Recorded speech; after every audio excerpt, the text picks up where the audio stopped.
50,000 విలువ గల గుట్కా పాన్ మసాలా దగ్ధం చేసిన అధికారులు. ఇక వివరాల్లోనికి వెళ్తే గుట్కా పాన్ మసాలా అమ్మకాలను నిర్వహించిన వ్యక్తులను పోలీసులు పట్టుకొని వారు చేసిన నేరం న్యాయస్థానంలో నిరూపితమై శిక్షలు విధించారు.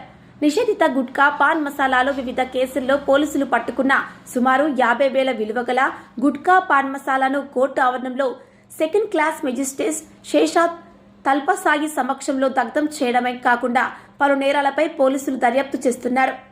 ప్రభుత్వం ఆదేశించిన ప్రకారం నిషేధిత గుట్కా పాన్ మసాలా అమ్మకాలు క్రమశిక్షణకు భంగం కలిగించాయని హెచ్చరించారు. వీటిని అక్రమంగా కొనుగోలు లేదా అమ్మకాలు నిర్వహిస్తే కఠినమైన చర్యలు తీసుకోబడునని పోలీసులు పేర్కొన్నారు.